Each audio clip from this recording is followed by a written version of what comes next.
ചരാചരി വിലോല വീചി വല്ലരി വിരാജമാനമൂർധനി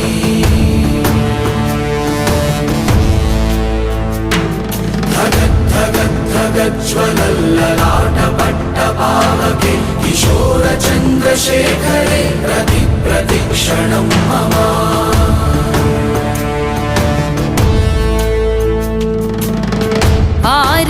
ആരിവൻ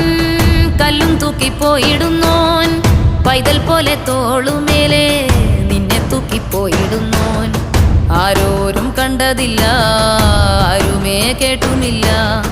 ഗംഗയെ താൻ തേടിക്കൊണ്ട് തന്നെ താനെ ചുമന്ന് ശിവലിംഗം നടന്നു പോകുന്നു